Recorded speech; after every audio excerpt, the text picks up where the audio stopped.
yang hadir, kita yang merindukan Tuhan Yesus, boleh sama-sama saya undang kita sama yang baru. Tuhan, terus pimpin kami Tuhan Yesus. Engkau yang senantiasa memberikan kami kemampuan untuk melakukan kehendak-Mu pada zaman ini ya Tuhan. Terima kasih Tuhan Yesus, terima kasih. Biar nama-Mu saja yang ditinggikan, diagungkan atas ibadah kami. Biar mujizat-Mu terjadi atas setiap kami Tuhan Yesus. Di dalam nama Tuhan Yesus kami berdoa. Haleluya. Amin. Tepuk tangan buat Tuhan Yesus. Haleluya. Puji Tuhan. Bapak Ibu Saudara, boleh silahkan duduk kembali. Sebelum kita akan terus masuk dalam ibadah kita akan sama-sama memperkatakan Mazmur 91 dan juga Pentakosta.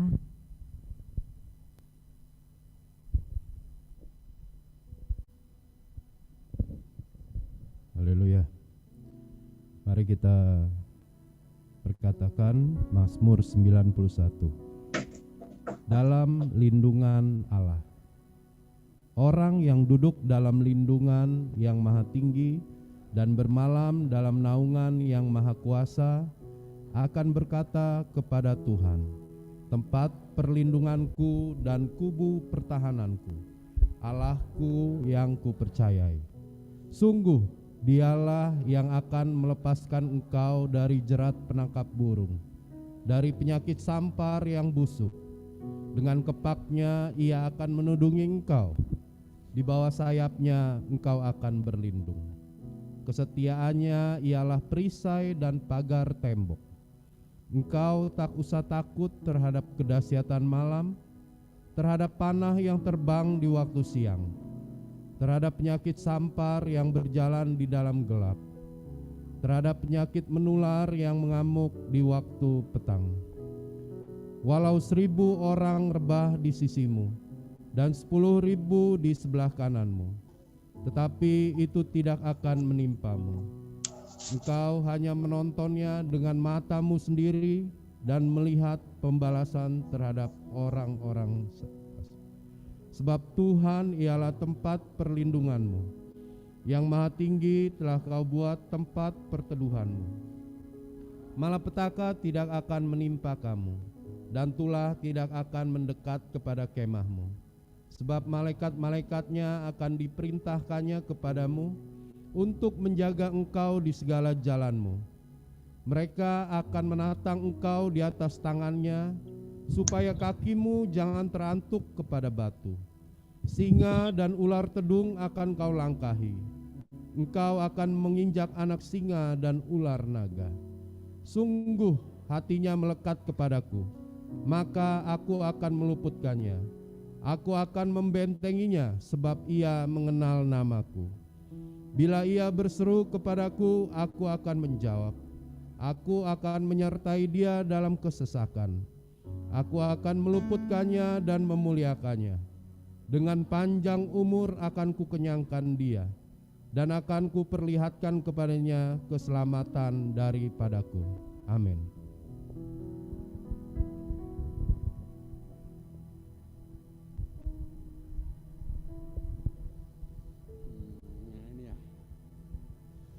Baik, saudara kasih Tuhan, saya undang kita bangkit berdiri.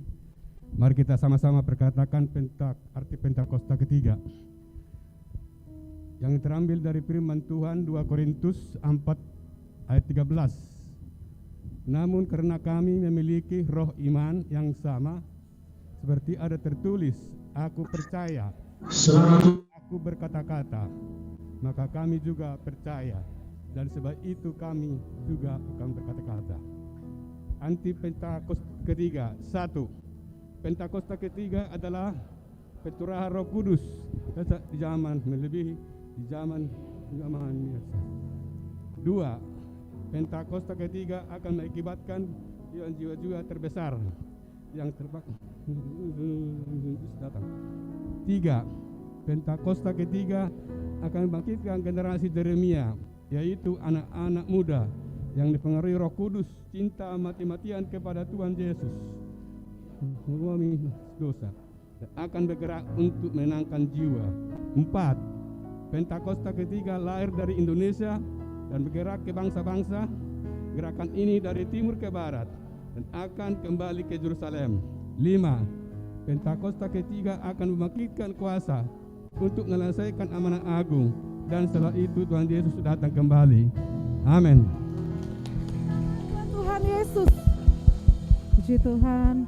Bapak Ibu Saudara, silakan duduk kembali. Kita akan menyaksikan pesan dari Voice of Pentecost. Halo, shalom semuanya. Saat ini kita berada di era di mana kebebasan pribadi dijunjung tinggi dan dihormati. Setiap pribadi dapat secara bebas memilih sesuai kehendaknya sendiri. Namun di dalam iman Kristen, kita juga percaya akan adanya kedaulatan Tuhan. Bagaimana Tuhan sudah menetapkan setiap rangkaian hidup kita. Konsep mengenai kedaulatan Tuhan dan kehendak bebas manusia inilah yang terkadang menjadi perdebatan. Apakah kedaulatan Tuhan membuat kehendak bebas manusia tidak berarti? Atau apakah kehendak bebas manusia dapat mengurangi kedaulatan Tuhan? Pada Voice of Pentecost hari ini, kita akan membahas mengenai kedaulatan Tuhan dan kehendak bebas manusia. Di dalam bahasan hari ini, kita akan sama-sama melihat beberapa pertanyaan seputar hal ini. Pertanyaan pertama dan menjadi pertanyaan sentral yang sering ditanyakan adalah, apakah kehendak bebas manusia melawan kedaulatan Tuhan? Pertama-tama, kita harus paham bahwa kehendak bebas manusia adalah pemberian dari Tuhan. Kejadian 1 ayat 26a berkata, manusia diciptakan sesuai dengan gambar dan rupa Allah. Salah satu bentuk keserupaan tersebut adalah manusia diberikan akal budi untuk berpikir dan menimbang setiap keputusannya. Manusia tidak diciptakan seperti robot atau mesin yang hanya beroperasi mengikuti perintah sang operator. Dalam perjalanan hidup seorang manusia, banyak pilihan yang harus diambil. Sebagai makhluk berakal budi, manusia dilatih untuk dapat mempertimbangkan segala pilihan yang ada. Inilah yang disebut dengan kehendak bebas. Walaupun manusia diciptakan dengan kehendak bebas atas setiap pilihannya, Tuhan juga mengajar manusia untuk hidup bertanggung jawab, karena ada konsekuensi dari setiap keputusan yang diambil. Inilah bentuk kedaulatan Tuhan, di mana Ia sebagai pencipta memilih untuk menciptakan manusia dengan kehendak bebas dan segala konsekuensinya. Ini sekaligus membuktikan bahwa kehendak bebas manusia bukanlah sesuatu yang dapat melunturkan kemahakuasaan dan kedaulatan Tuhan. Bila kehendak bebas dipakai manusia secara negatif, manusia menjadi bebas tanpa aturan, hukum, etika, dan moral. Hal ini dapat berakibat manusia menjadi makhluk yang liar. Tapi apabila manusia menggunakan kehendak bebasnya untuk memilih yang baik dan benar, maka ia dapat memaksimalkan potensinya sesuai dengan apa yang dirancangkan oleh Allah. Sehingga perlu diingat, meskipun manusia dipanggil untuk hidup dengan kehendak bebas, jangan sampai kehendak bebas tersebut digunakan untuk hidup dalam dosa. Sebaliknya, biarlah kehendak bebas itu dipakai untuk melayani dan berbuat baik atas dasar kasih sesuai dengan kerinduan Tuhan. Pertanyaan kedua mengenai kedaulatan Tuhan dan kehendak bebas manusia adalah, apakah Tuhan tetap bekerja di atas kehendak bebas manusia? Roma 8 ayat yang ke-28 tertulis, kita tahu sekarang bahwa Allah turut bekerja dalam segala sesuatu untuk mendatangkan kebaikan bagi mereka yang mengasihi Dia, yaitu bagi mereka yang terpanggil sesuai dengan rencana Allah. Sesuai dengan ayat tersebut, kita percaya bahwa Allah turut bekerja dalam segala sesuatu hal. Ini termasuk dengan setiap keputusan dan kehendak bebas yang manusia lakukan. Kehendak bebas manusia tidak akan melunturkan atau membatalkan kedaulatan Tuhan, karena Allah juga dapat menunjukkan kedaulatannya lewat kehendak bebas manusia. Tidak ada kisah yang lebih baik untuk menggambarkan hal ini dibandingkan kisah perjalanan hidup Yusuf. Sewaktu semua orang dalam hidup Yusuf melakukan hal yang jahat kepadanya, namun Allah menggunakan perbuatan-perbuatan jahat tersebut menjadi jalan untuk memelihara sebuah bangsa yang besar melalui hidup Yusuf. Pertanyaan berikutnya mengenai kedaulatan Tuhan dan kehendak bebas manusia adalah, bagaimana menggunakan kehendak bebas dengan baik? Yesus Kristus dalam Yohanes 15 ayat yang ke-7 menyampaikan, jikalau kamu tinggal di dalam aku dan firman-Ku tinggal di dalam kamu, mintalah apa saja yang kamu kehendaki dan kamu akan menerimanya. Bagian kedua dari ayat ini menunjukkan bagaimana Tuhan menghargai kehendak bebas manusia. Namun hal yang lebih penting adalah bagian pertama dari ayat ini, di mana untuk menggunakan kehendak bebasnya, manusia harus tinggal dan hidup selaras di dalam firman Allah. Lewat kalimat ini, Tuhan mengajarkan manusia untuk memiliki pengetahuan yang benar dan memiliki pengalaman hidup bersama dengan Tuhan. Saat manusia memiliki semuanya itu, dipastikan manusia tersebut akan memiliki kehendak bebas yang sesuai dengan kehendak Tuhan. Biarlah lewat pembahasan hari ini, kita sebagai manusia sadar bahwa hidup kita telah dianugerahi kehendak bebas oleh Tuhan. Maka dari itu, kita harus menggunakan kehendak bebas yang kita punyai secara positif untuk mendatangkan kebaikan bagi banyak orang, serta menjalankan rencana Allah atas hidup kita. Saudara, untuk penjelasan lebih lengkapnya dari tim teologi kami, silahkan untuk buka link yang ada di atas atau scan QR Code yang tersedia. Tuhan Yesus memberkati.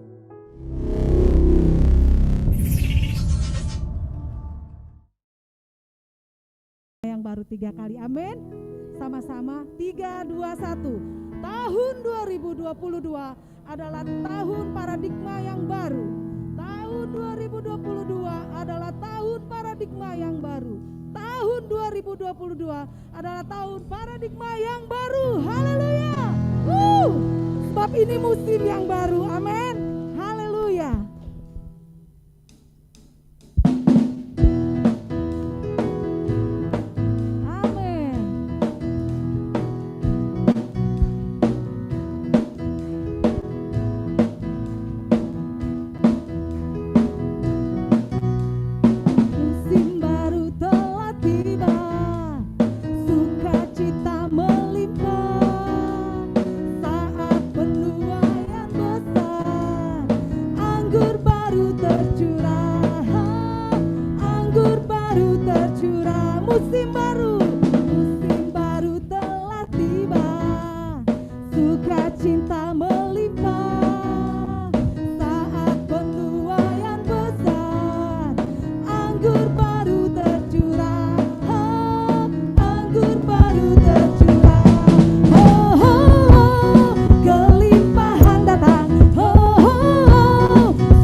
tahun paradigma yang baru. Silakan duduk kembali Bapak Ibu Saudara, tetap dalam hadirat Tuhan. Terima kasih Tuhan Yesus. Terima kasih kami rindu mendengar suara-Mu siang hari ini Tuhan. Urapi setiap kami ya Tuhan, urapi hamba-Mu lebih lagi. Kami rindu memandang wajah-Mu Tuhan. Haleluya.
Engkau yang layak dipuji, disembah Tuhan.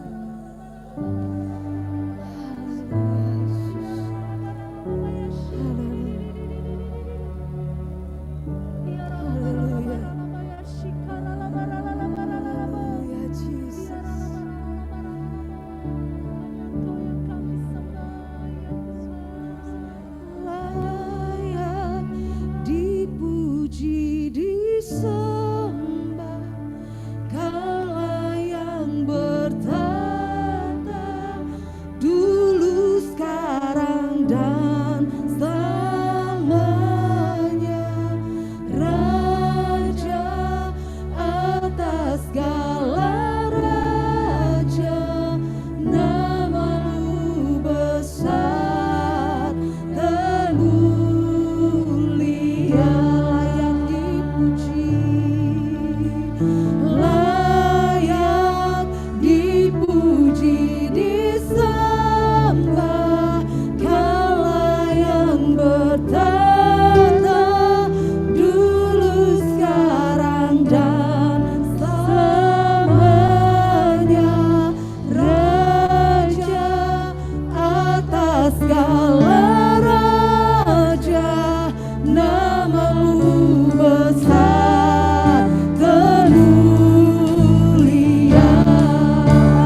Hanya Engkau Allah yang layak dipuji dan disembah Tuhan.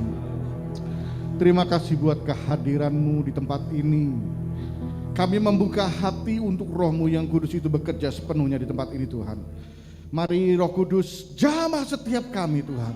Urapi setiap kami dengan pengurapan-Mu yang baru Tuhan. Agar kami boleh mengerti, agar kami boleh menjadi anak-anak-Mu yang berkenan di hadapan-Mu Bapa. Yang melakukan firman-Mu pada zaman ini Tuhan. Terima kasih Bapa, terima kasih Tuhan. Terpujilah nama-Mu Yesus. Di dalam nama Yesus Tuhan kami ucap syukur dan berdoa. Mari sama-sama kita katakan amin. Haleluya. Berikan tepuk tangan yang paling meriah bagi Allah kita. Haleluya. Haleluya, haleluya. Silakan duduk kembali Bapak Ibu Saudara. Tuhan Yesus memberkati. Haleluya. Terpujilah Engkau Tuhan. Terima kasih buat tim pujian. Tuhan memberkati. Haleluya. Ya, shalom Bapak Ibu Saudara. Kalau saya tanya apa kabar, pasti kabarnya luar biasa. Amin. Haleluya. Saya melihat di tempat ini sudah mulai full. Haleluya. Memang biasa kalau sudah full, iblis nggak suka gitu ya. Itu yang paling gitu ya. Iblis nggak suka. Ya kita dengar aja dari pemerintah apa yang akan disuruh pemerintah. Tapi saya berharap dari kita semua pribadi lepas pribadi kita tetap semuanya melakukan prokes. Amin. Ya cuci tangan, pakai masker dan hand sanitizer dan lain sebagainya. Bukan iklan tapi saya percaya kalau tidak kita lakukan maka tempat ini akan kembali ditutup dan aduh sayang sekali kita sudah bangun susah-susah gitu tapi karena 1-2 orang yang tidak prokes akhirnya luar biasa nantinya. Ya baik, Bapak Ibu Saudara sekali berikan tepuk tangan yang paling meriah bagi Allah kita. Haleluya, haleluya. Ya saya percaya kita semua sudah sangat-sangat haus akan firman Tuhan. Dan saya percaya kita juga rindu untuk melakukannya dalam kehidupan kita sehari-hari. Apalagi gembala sidang kita berkata bahwa tahun ini, bukan tahun ini, tapi Pentakosta ketiga sudah dimulai, amin. Artinya adalah rohnya yang kudus yang luar biasa itu dicurahkan buat kita semua pribadi lepas pribadi bahkan gereja untuk bisa bertumbuh, amin. Haleluya. Dia memberikan kepada kita kekuatan yang luar biasa. Dan tak lupa Pak Niko juga berkata bahwa tahun ini adalah tahun paradigma yang baru. Tadi WL juga berkata 3 kali yuk katakan paradigma yang baru. Tahun 2022 adalah tahun paradigma yang baru. Yang jadi masalah adalah kita mengerti atau enggak itu. Ya, apa sih itu paradigma yang baru gitu? Tahun lalu integrity. Ya, integritas. Bapak Ibu Saudara, kita tahu enggak apa artinya integritas? Saya akhir-akhir ini selalu bergumul dengan Tuhan. Tuhan, apa jemaatmu tuh ngerti apa yang diomongin, apa yang disampaikan olehmu lewat gembala sidang. Setiap tahun gembala sidang memberikan tema.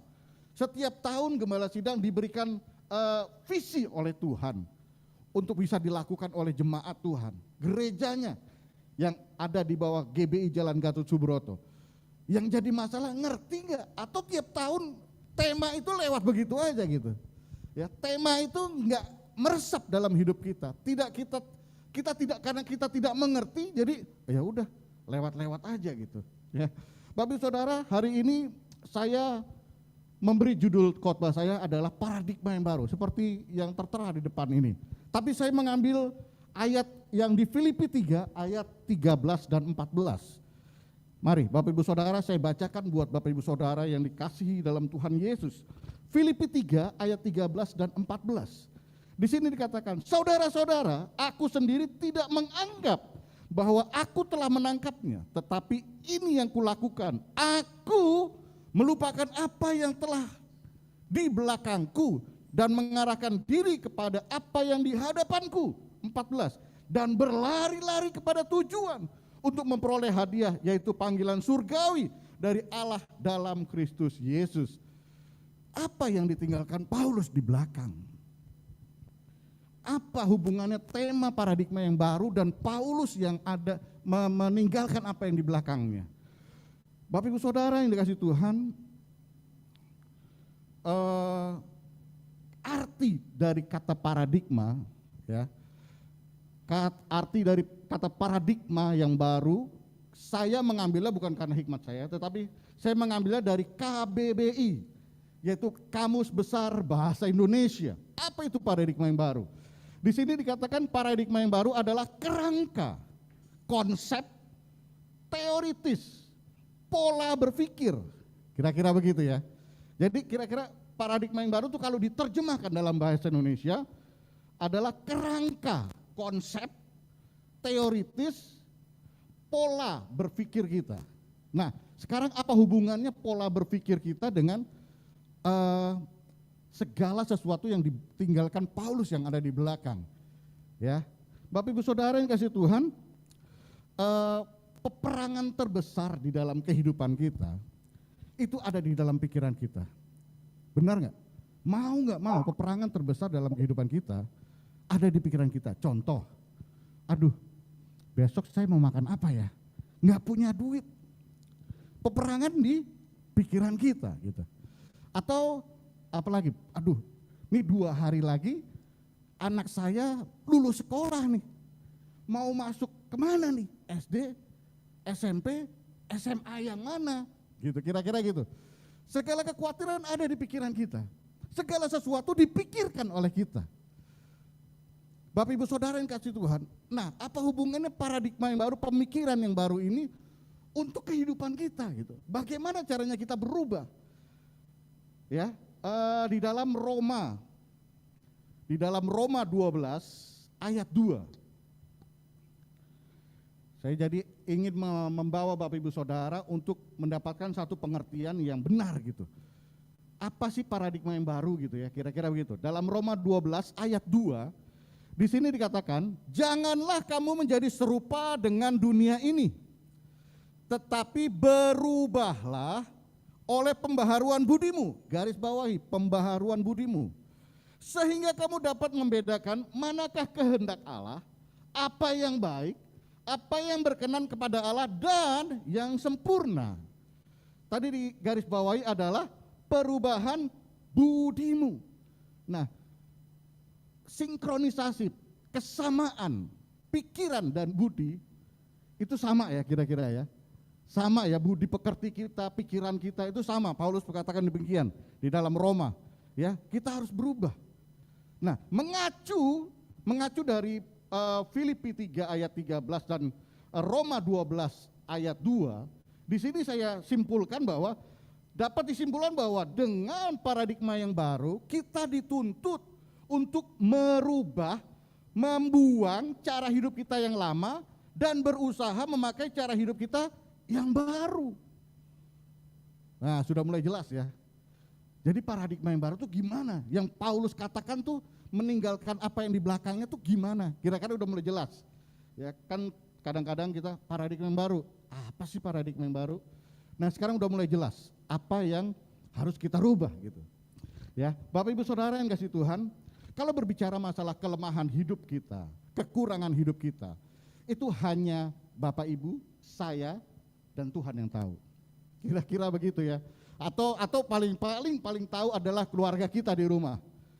Ya, kalau saya habis khotbah begini, terus tiba-tiba saya pulang di rumah, terus tiba-tiba saya karena capek ya gitu, kira-kira karena capek, saya menyampaikan sesuatu kata-kata yang nggak enak kepada istri saya misalnya.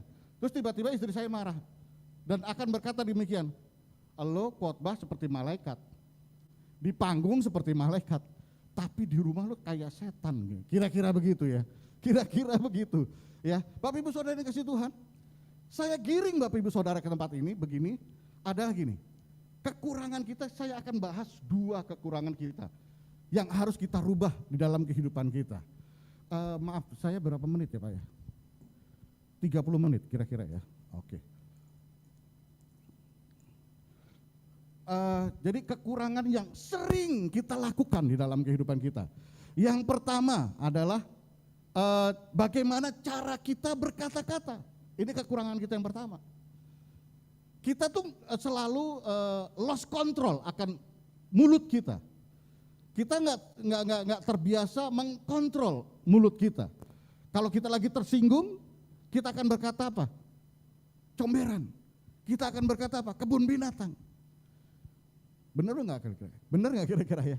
Kalau saya melakukannya, saya ngaku saya pernah dan sering itu saya lakukan. Nah Tuhan tegur itu ketika Pak Niko atau Gembala Sidang berkata bahwa ini tahun paradigma yang baru, saya diajar Tuhan melalui kehidupan saya. Salah satu contohnya, ayo jaga mulutmu gitu, jaga mulutmu. Saya kesini naik kendaraan pribadi yaitu motor. Nah apalagi motor gitu ya. Bapak Ibu Saudara sering sekali motor itu main selap-selip gitu, kira-kira begitu. Dan ketika Tuhan bentuk hidup saya melalui paradigma yang baru, saya mencoba untuk mengkontrol mulut saya. Saya tidak akan melakukan atau berkata sia-sia di dalam untuk mengeluarkan dari mulut saya. Kata-kata yang sia-sia nggak boleh keluar dari mulut saya. Contoh kalau lagi diselip, saya harus berkata apa? Ya haleluya, puji Tuhan, kira-kira begitu ya. Banyak yang ketawa, berarti banyak yang melakukannya, kira-kira begitu. Termasuk saya. Saya akan berkata terus terang. Manusia yang berdiri di tempat ini, yang berkhotbah di tempat ini sama seperti Bapak Ibu Saudara. Sama-sama makan nasi, amin. Sama-sama makan nasi, bedanya Bapak Ibu Saudara yang tempat ini, kalau makan nasi lauknya B2, B1. Saya tempe contoh, gitu contoh ya. Tapi sama-sama makan nasi Bapak Ibu Saudara. Jadi saya belum tentu sempurna di tempat ini. Cuman saya dipakai Tuhan untuk menyampaikan sesuatu. Firman Tuhan adalah pedang bermata dua untuk saya dan untuk saudara juga. Ini saya tulis karena saya mendapatkan itu semua gitu. Yang pertama, jangan keluarkan kata sia-sia dari mulut kita. Atau kita sering berbohong. Nah loh, berbohong. Bapak Ibu Saudara kasih Tuhan, saya ini di kantor ada beberapa orang gitu ya.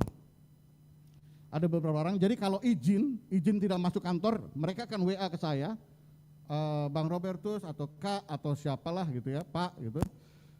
Saya izin nggak masuk gitu ya, karena saya ini, saya begitu, saya begini gitu, kira-kira begitu. Tapi secara logika, terkadang saya berpikir gini, kok nih orang selalu izin di tempat-tempat yang selalu sama gitu. Alasannya sama gitu. Ya saya tidak menuduh, tapi saya tiba-tiba dapat oh ini anak tidak jujur nih, kira-kira begitu, nggak jujur gitu. Bapak Ibu Saudara kasih Tuhan, mari di tahun 2022 yang sering dikatakan dari tempat ini, dari panggung ini, tahun 2022 adalah tahun paradigma yang baru. Mari kita lakukan dengan apa? Merubah apa yang ada, kekurangan hidup kita, apa yang ada di belakang hidup kita. Di tahun 2020 dari 2021 yang sering kita lakukan, yang tidak menyukakan hati Allah, yang bertentangan dengan firman Tuhan, mari tinggalkan, kita berbuat baru, melakukan perkara yang baru dalam kehidupan kita. Salah satunya, tidak berkata sia-sia, tidak berkata bohong. Haleluya, haleluya terus. Berikan tepuk tangan yang paling meriah bagi Allah kita. Ya haleluya, Dia Allah yang luar biasa. Saya cuma membahas 2, sebetulnya banyak, dalam kehidupan saya juga banyak kekurangan. Tapi kalau saya bahas semua, ada 100 kekurangan saya, ini sampai sore ya. Jadi saya cuma dikasih 30 menit, saya akan berikan 2 kekurangan yang sering kita lakukan. Ya, yang kedua, tunggu, saya akan memberikan dasar ayatnya. Ya kenapa kita tidak boleh mengatakan yang sia-sia di hadapan Tuhan. Dalam Matius 12 ayat 36 dan 37. Di sini saya bacakan buat Bapak Ibu Saudara, Matius 12 ayat 36 dan 37. Ayat 36, tetapi aku berkata kepadamu, setiap kata sia-sia yang diucapkan orang harus dipertanggungjawabkannya pada hari penghakiman. 37, karena menurut ucapanmu engkau akan dibenarkan, dan menurut ucapanmu pula engkau akan dihukum. Bapak Ibu Saudara, bukan masalah dihukum atau tidak dihukumnya, tetapi kita harus serupa segambar dengan firman Tuhan, dengan anaknya Tuhan kita Yesus, amin. Nah contoh, kalau kita tuh selalu atau sering sekali mengeluarkan kata-kata yang sia-sia. Pernah nggak dengar gitu di tetangga, Robertus itu baiknya luar biasa gitu. Robertus tuh baik banget. Tapi sayang, nah itu masalahnya nih. Tapi sayang, mulutnya tajam, mulutnya pedas, mulutnya kotor. Waduh, nggak enak, jadi batu sandungan. Betul nggak? Kita ini suratan yang terbuka di hadapan masyarakat, manusia yang lain, masyarakat kita. Kita tuh dinilai. Sekarang contoh ya. Katanya, pernah dengar nggak? Katanya orang Kristen. Sering ya dengar ya, katanya orang Kristen. Kenapa yang disorot, yang dituju selalu berkata orang Kristen? Kenapa tidak dengan agama yang lain? Sebentar ini, maaf ini bukan sara. Sekali lagi ini bukan sara, ini contoh ya. Sekali lagi ini contoh, ini bukan sara. Sebentar lagi akan ada perayaan Imlek, benar gak ya? Tanggal 1 Februari. Ada Sincia, kira-kira begitu. Nah, pernah nggak ada kata-kata Bapak Ibu Saudara dengar haram menyampaikan selamat tahun baru Chinese? Ada nggak? Nggak ada kan? Tapi kalau tanggal 25 Desember, wow, why?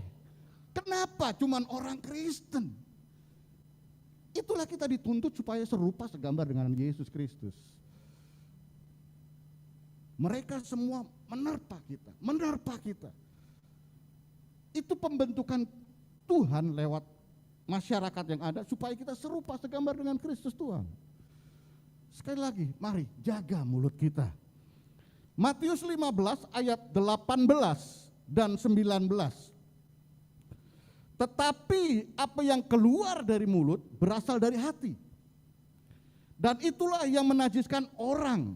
19. Karena dari hati timbul segala pikiran jahat, pembunuhan, perzinahan, percabulan, pencurian, sumpah palsu, dan hujat. Bohong ada di situ ya berarti ya. Sumpah palsu itu termasuk berbohong. Jadi mari kita jaga mulut kita. Di tahun 2022 ini memasuki mumpung di akhir Januari ya. Di akhir Januari ini kita jaga, kita mulai bertobat. Kita mulai menjaga mulut kita. Haleluya. Yang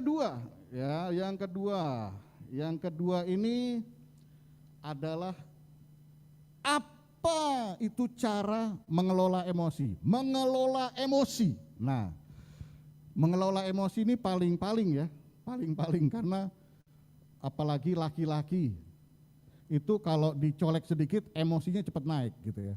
Saya ini orang yang termasuk temperamental. Saya ini gampang sekali marah. Tapi ketika masuk 2022 tadi saya katakan bahwa Allah mencoba membentuk hidup saya, bukan mencoba tapi terus membentuk hidup saya untuk saya serupa segambar dengan Yesus Kristus. Saya ini gampang marah, tetapi akhirnya Tuhan coba paksa saya untuk saya tidak cepat marah. Gitu. Kelola emosi kita. Kelola. Kalau ada sesuatu yang mengganjal dalam hidup kita, baik itu suami, istri, anak-anak, berpikir dulu sebelum kita mengeluarkan sesuatu dari mulut kita. Kata-kata yang kasar dari mulut kita, marah kita. Kita berpikir dulu, apa nih maksud Tuhan? Apa saya harus kelola emosi saya gitu? Apakah saya harus keluarkan semua unek-unek yang ada di hati saya? Kira-kira begitu. Nah, saya mencoba untuk mencari tahu bagaimana sih, apa sih yang terjadi oleh tubuh kita ketika kita marah. Ya, saya cari sumber yang cukup dipercaya. Saya coba googling gitu ya, di Google. Saya cari sumber yang namanya Klik Dokter. Klik Dokter ini cukup banyak membantu, baik kesehatan dan lain sebagainya. Nah, saya bertanya di Klik Dokter, apa yang terjadi pada tubuh ketika kita marah? Yang pertama, jantung berdebar cepat, bener gak? Kalau kita marah tuh jantung pasti berdebar cepat ya. Rasanya gimana gitu, jantung berdebar cepat. Tekanan darah meningkat. Waduh, kalau kolesterol tinggi bisa tiba-tiba stroke tuh. Ya. Tiba-tiba stroke kalau temperamen kita tinggi, darah kita tinggi, tiba-tiba tekanan darah yang tinggi, wow, itu repot tuh.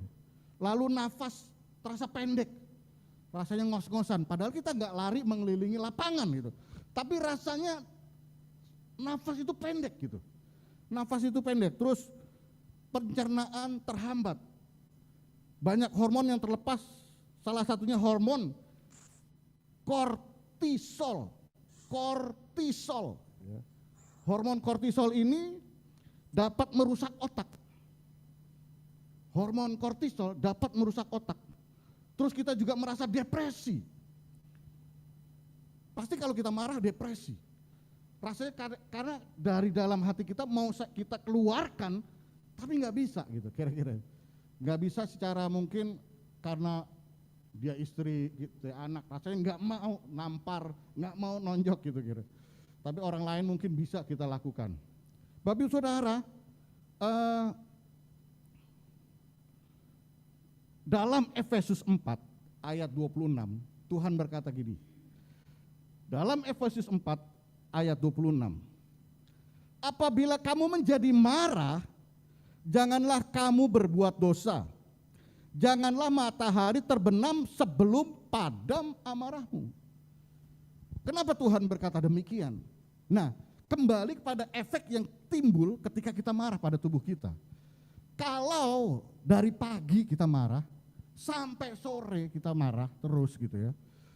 Efek ini timbul dalam diri kita, dalam tubuh kita. Gimana keadaan tubuh kita? Pasti tubuh kita cepat atau lambat pasti akan rusak. Cepat atau lambat pasti akan ada dampaknya. Contoh salah satunya kalau kita sering marah, kita lihat bahwa raut muka kita tidak bersinar. Amin. Makanya banyak perawatan-perawatan wajah yang timbul, yang berkembang, itu untuk apa? Supaya raut muka kita tuh cerah. Padahal itu salah kita sendiri, kita sering marah, kira-kira gitu. Contoh gitu, contoh kira-kira begitu. Bapak Ibu Saudara, saya akan berikan kesaksian sedikit, ya. Saya ini kalau di kantor makan siang saya jalan ke pasar gitu.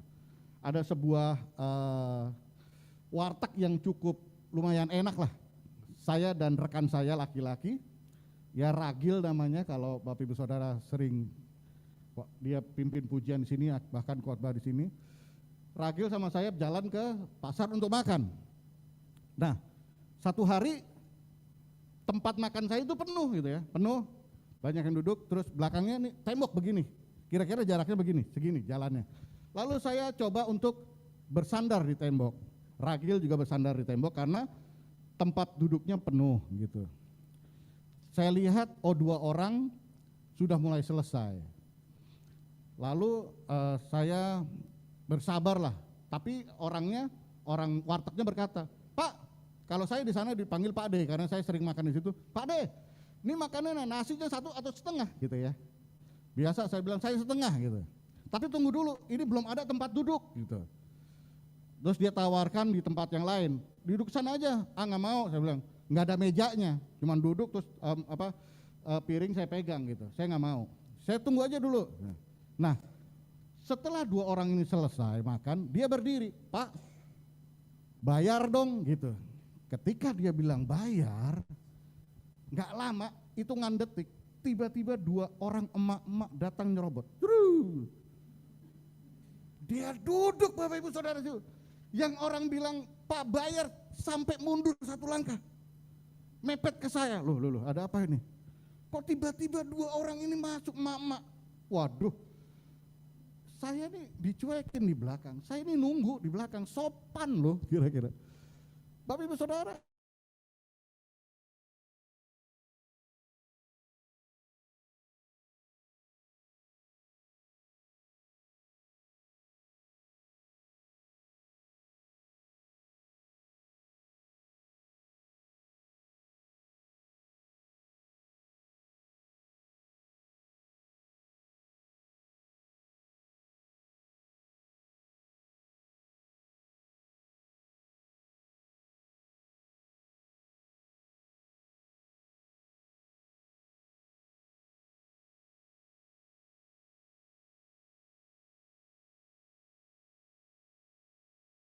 emak-emak juga gitu.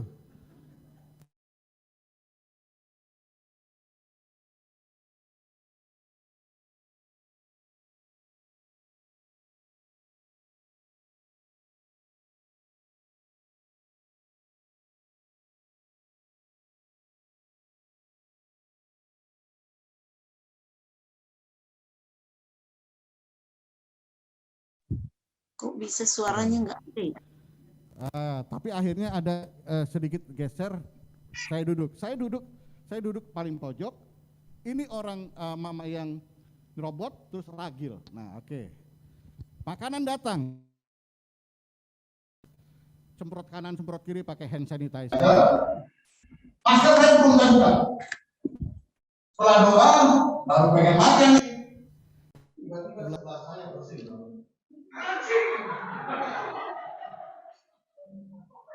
Wow. Tapi tahu, wajah saya, celana saya, itu banyak nasinya. Oh, ya. Waduh, saya buka teman. Bener. Oke, tahan tenang dong. Ambil tisu, bersih-bersih, dan kadang-kadang keluar lagi. Terus saya lihat orangnya, bengong aja masih santai. Nggak minta maaf kok gitu. Nggak minta maaf. Saya mau nyuap. Baru pegang sendok, ini tremor. Getar. Kenapa? Saya jangan marah saya. Saya jangan marah saya. Tapi saya gagal. Saya melihat mukanya yang flat aja, yang datar aja, yang nggak minta maaf. Saya masih pakai masker. Saya bilang sama dia, goblok lu. Nggak boleh ditiru. Saya gagal. Pendeta loh. Berusaha untuk menahan emosi. Masih gagal. Habis dikasih bersin sih. Waduh. Luar biasa. Bapak Ibu Saudara yang kasih Tuhan, saya akan tutup dengan sebuah ayat. Ya. Aduh, di mana nih? Ya, akan saya tutup dengan sebuah ayat. Di dalam Kisah Rasul 13 ayat 22. Di sini dikatakan bahwa setelah Saul disingkirkan, Allah mengangkat Daud menjadi raja mereka. Tentang Daud, Allah telah menyatakan, aku telah mendapatkan Daud bin Isai, seorang yang berkenan di hatiku dan yang melakukan segala kehendakku. Bapak Ibu Saudara yang kasih Tuhan, Daud berkenan kepada Allah. Dan tujuan hidup kita juga harus berkenan kepada Allah. Amin. Tapi perlu dicatat di sini, Daud berkenan kepada Allah, tidak semena-mena, dia tidak pernah jatuh dalam dosa. Dia pernah jatuh dalam dosa. Bahkan dia membunuh pasukan perangnya. Dia berzina dengan istrinya. Bapak Ibu Saudara yang kasih Tuhan. Tetapi kenapa Daud berkenan kepada Allah? Karena Daud mau belajar dari kesalahan itu. Dia mau bertobat dan tidak mau jatuh lagi dalam dosa itu. Nah, respon seperti Daud itu yang Tuhan inginkan untuk saya dan Bapak Ibu Saudara. Memang ketika saya makan siang saya jatuh dalam dosa. Saya marah, saya mengeluarkan kata-kata yang kotor, kata-kata yang tidak pantas sebagai seorang hamba Tuhan. Tetapi saya mau belajar dari kesalahan saya. Tuhan ampuni aku. Dan timbullah cerita ini di sini. Untuk bisa memberkati Bapak Ibu Saudara. Bapak Ibu Saudara, banyak sekali pengkhotbah itu mengupas ayat begitu luar biasa. Maaf, saya tidak menyinggung, tidak. Tapi kadang-kadang saya nggak dapat sesuatu. Kenapa? Karena mungkin terlalu tinggi teologinya. Jadi saya nggak ngerti apa artinya gitu. Bagaimana cara saya melakukan firman Tuhan. Nah, saya sengaja buat ini untuk Bapak Ibu Saudara, khotbah ini supaya kita ngerti Apa sih paradigma yang baru? Betul nggak? Apa sih yang harus kita tinggalkan di belakang kita gitu? Mari Bapak Ibu Saudara, respon kita ketika kita jatuh dalam dosa, mari minta ampun, bertobat, dan tidak berjanji tidak akan melakukannya lagi. Amin. Berikan tepuk tangan yang paling meriah bagi Allah kita. Haleluya. Kalau Daud bisa berkenan kepada Allah, kita juga bisa berkenan kepada Allah. Sekali lagi berikan tepuk tangan yang paling meriah bagi Allah kita. Haleluya. Mari saya undang kita bangkit berdiri. Haleluya, haleluya, haleluya. Saya percaya firman yang singkat ini boleh memberkati Bapak Ibu Saudara yang ada di tempat ini. Dan sekali lagi biarlah respon kita positif seperti Daud agar kita berkenan kepada Allah. Meninggalkan apa yang ada di belakang kita, segala sakit, tingkah laku kita yang tidak benar di hadapan Allah, yang bertentangan dengan firman Tuhan bisa diperbaiki. Haleluya, haleluya. Saya mau berdoa buat Bapak Ibu Saudara.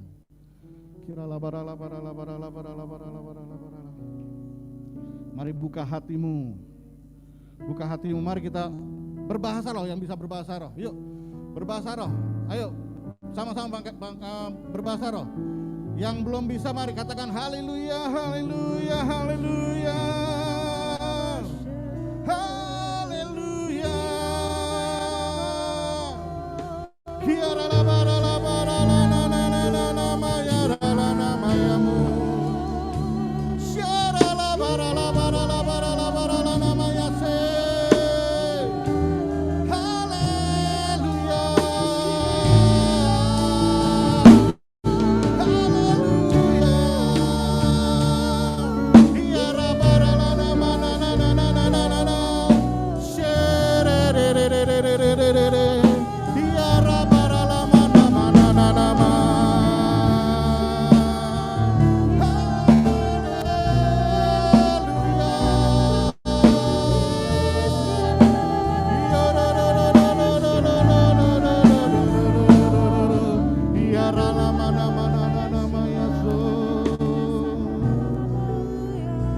Bapa, di dalam nama Tuhan Yesus, lawat pribadi lepas pribadi yang ada saat ini, lawat pribadi lepas pribadi yang ada di Zoom. Engkau Allah yang tidak terbatas oleh waktu dan ruang. Maka Bapak Ibu Saudara yang ada di Zoom, boleh terus buka hatimu untuk dijamah Tuhan. Bapak Ibu Saudara, mari buka hatimu. Tuhan, lawat mereka. Lawat mereka Tuhan, satu persatu, pribadi lepas pribadi Tuhan. Oh rabatakaya sikara labara labara labara, ya labara labara labara labara, kira labara labara labara labara labara labara, kira labara labara labara labara. Lawat Tuhan, lawat, lawat, lawat, lawat, lawat. Jamah, jamah, jamah, jamah Tuhan.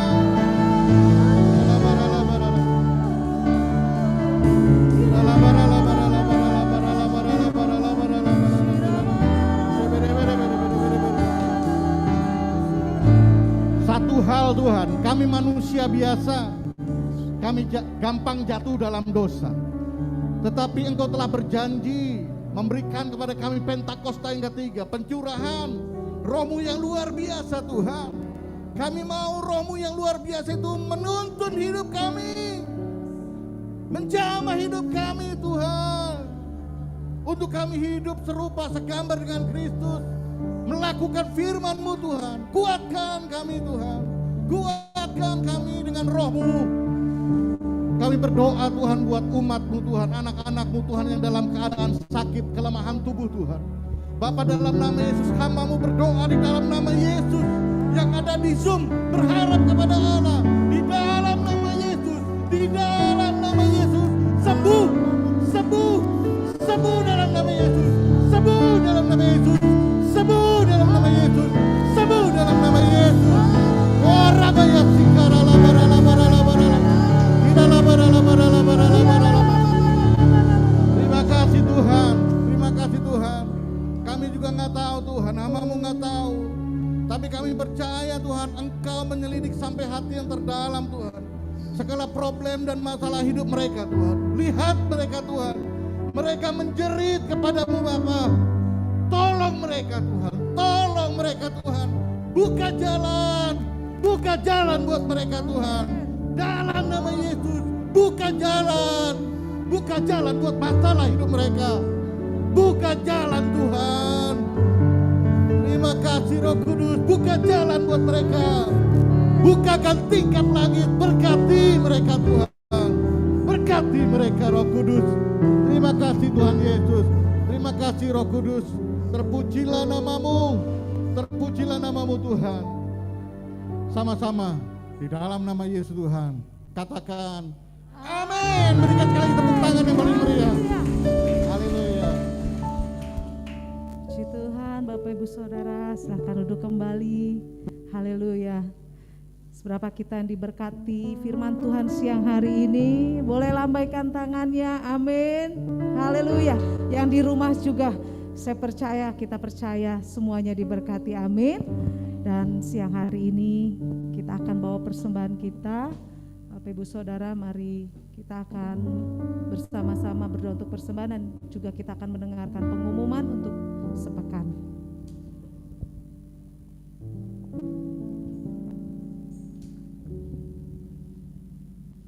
Mari Bapak Ibu, kita satukan hati kita mau berdoa. Bapa, terima kasih Tuhan Yesus. Terima kasih di pagi siang hari ini Tuhan. Kami sungguh diberkati oleh kebenaran firman-Mu Tuhan. Biarlah kiranya Bapa, di tahun 2022 ini adalah tahun paradigma yang baru. Kiranya terus Tuhan Kau bawa setiap umat-Mu Tuhan untuk terus boleh diubahkan, hati dan pikiran kami terus Tuhan ubahkan, sehingga paradigma kami boleh diubahkan Tuhan. Terima kasih Tuhan, terima kasih Bapa. Kalau sebentar kami mau memberikan yang terbaik Tuhan Yesus, biarlah kiranya Engkau yang memberkati setiap kami Bapa. Berkatilah kami ya Tuhan dengan limpah. Biarlah Tuhan persembahan ini Tuhan boleh berguna untuk memperluas kerajaan-Mu. Terima kasih Tuhan, kami siap memberi di dalam nama Tuhan Yesus. Haleluya, amin.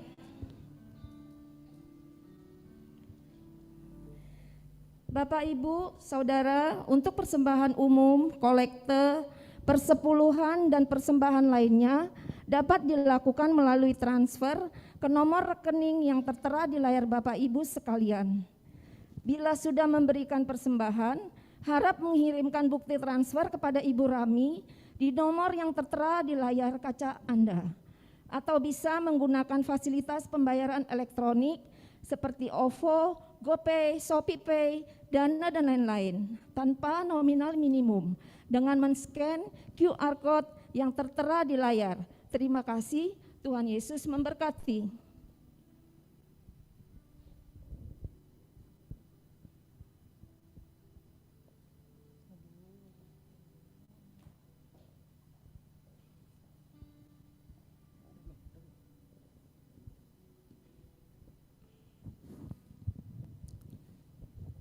Shalom Bapak Ibu Saudara, kita akan mendengarkan pengumuman untuk minggu hari ini, Minggu tanggal 30 Januari 2022. Terima kasih atas pelayanan Bapak PDP Robertus Anggoro yang sudah memberitakan firman Tuhan pada hari ini. Kiranya Tuhan Yesus memberkati Pak. Pengumuman pertama, adapun jadwal menara doa seminggu ke depan adalah setiap hari Senin sampai Jumat jam 5 sore sampai jam 6 sore akan diadakan menara doa rayon 1G. Setiap hari Selasa jam 12 siang sampai jam 1 siang akan diadakan menara doa Asus Asrid Prayer Tower atau EPT yang adalah menara doa gabungan dengan menara doa yang di luar negeri, Kanada, USA, Australia. Healing Prayer Night dan menara doa secara online GBJ Menteng pada hari Senin sampai Kamis mulai jam 7 malam sampai selesai. Sedangkan pada hari Sabtu akan diadakan doa khusus untuk persiapan ibadah Minggu jam 7 malam. Yuk menyembah, yuk GC dan Youth GBJ Menteng diadakan setiap hari Selasa dimulai pada jam 7 malam. Kami mengajak anak-anak Youth dan GC untuk bergabung di Instagram @GC_UM. Yang ketiga, ibadah tanggal 6 Februari 2002, ibadah raya disertai perjamuan kudus akan diadakan secara onsite pada jam 10 pagi dan disiarkan secara langsung melalui Zoom, YouTube di channel GBI Ujung Menteng.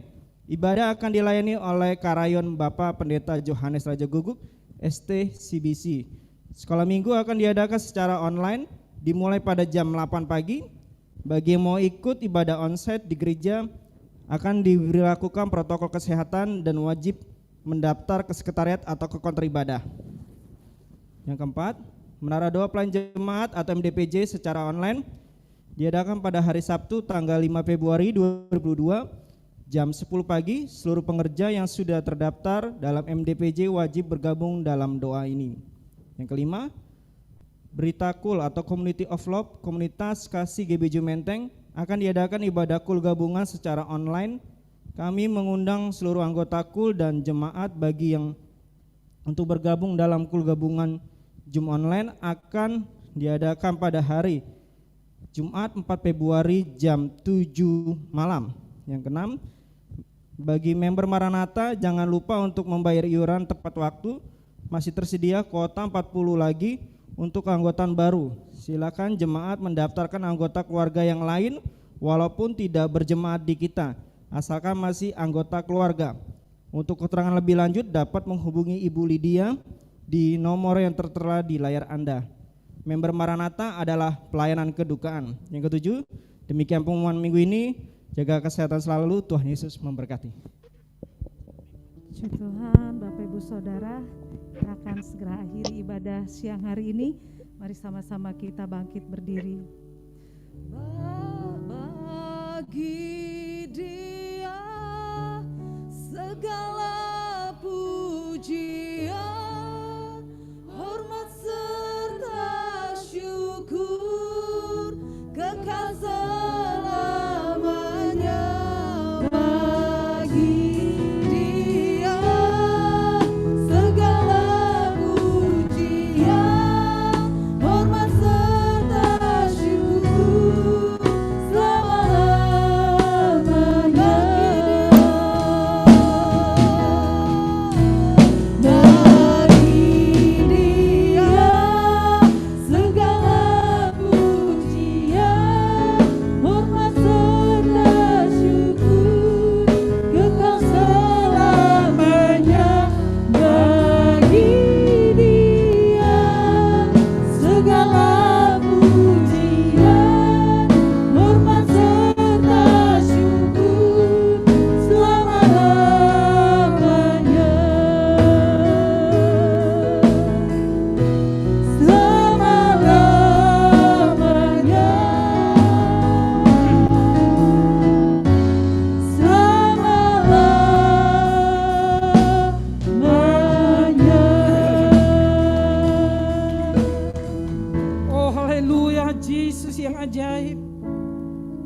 Yesus yang luar biasa, Yesus yang hidup.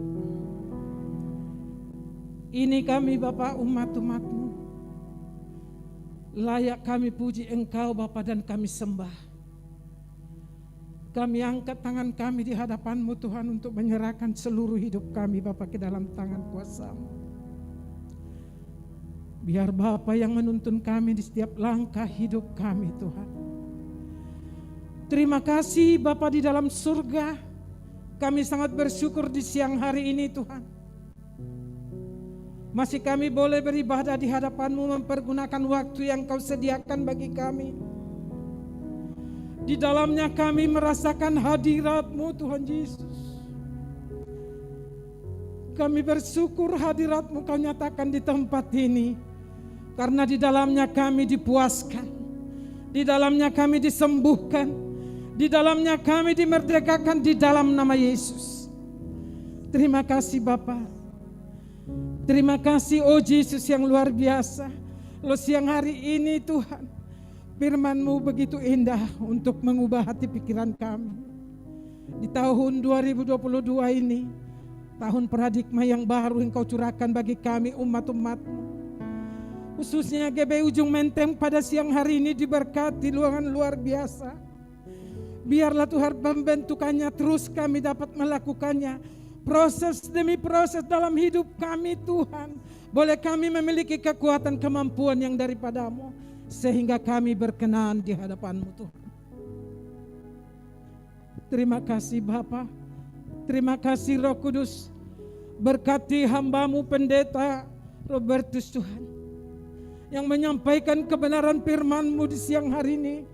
Di tempat ini karena Tuhan Yesus Maha tahu isi hati dan pikiran kami semua jemaat-Mu Tuhan. Banyak masalah persoalan yang melemahkan iman kami. Tetapi kami berdoa Pentakosta yang ketiga, Engkau curahkan bagi kami semua. Sehingga kami boleh mampu bangkit kami Tuhan Yesus. Di tahun 2022 ini Tuhan, perubahan itu terjadi di setiap keluarga lepas keluarga. Pribadi lepas pribadi. Pengerjamu baik pun jemaat-Mu Tuhan. Engkau tilik hati kami semua sampai sedalam-dalamnya Tuhan Yesus. Terima kasih Bapa, Kau baik, sungguh Kau baik, teramat baik. Dengan apa kami membalas kebaikan-Mu Bapa? Hanya kami sujud di hadapan-Mu, memuji menyembah-Mu. Sehingga perkenanan-Mu nyata di dalam hidup kami. Semakin kami mengerti apa yang kami lakukan di hadapan-Mu Bapa. Ampuni kami terlebih dahulu di dalam segala kekurangan kelalaian kami. Mampukan kami melakukan kebenaran-Mu Tuhan.